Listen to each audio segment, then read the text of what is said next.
এই পেঁয়াজগুলো যখন 3 মাস 3.5 মাস পর কৃষক ঘরে তুলবে, তাদের কষ্টের দিনটা তখনই শেষ হয়ে যাবে। কারণ হচ্ছে এই পেঁয়াজগুলো যখন বড় হবে তখন বাজারজাত করলে বাজারে ভালো মানের একটা ন্যায্য মূল্য পাবে।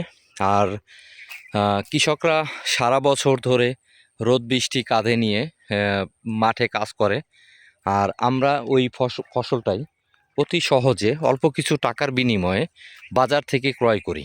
এটা আমরা আসলে সকলেই মানি, কিন্তু কৃষকের ন্যায্য মূল্য আমরা আসলেই কখনো দেই না, বা আমাদের দেশের কৃষকেরা কখনোই হয়তো সঠিকভাবে ন্যায্য মূল্য পায় না। কারণ হচ্ছে তারা কখনোই আপনার রাখি করে রাখতে পারে না, যে কারণে তারা ন্যায্য মূল্যটা পায় না।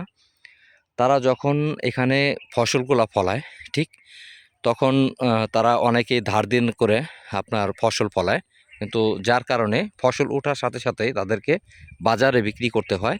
আর ওই টাইমটাই আপনার কম দামে ফসলটা বিক্রি করার কারণে কৃষকেরা ন্যায্য মূল্য সহজে পায় না।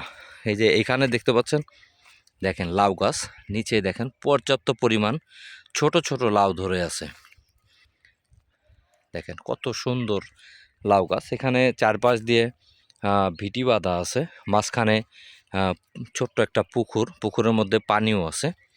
এই যে দেখেন অনেক সুন্দর লাউ। আর এখন এই মুহূর্তে শীতকাল, শীতের মাঝামাঝি অংশে চলে এসেছে, যে কারণে আপনার লাউয়ের দামটাও একটু বেশি। তো এই মুহূর্তে যারা লাউ বাজারজাত করছে তারা মোটামুটি ভালো একটা অ্যামাউন্ট পাচ্ছে। এই যে এখানে দেখেন আর একটা লাউ, এরকম অসংখ্য ছোট ছোট লাউ এখানে এই যে দেখতে পাচ্ছেন তলা দিয়ে ঝুলে আছে।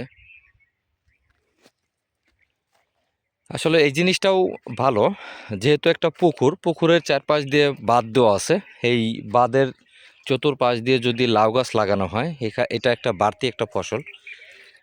এই যে দেখেন অনেক সুন্দর সুন্দর লাউ ঝুলে আছে, দেখতে অসাধারণ।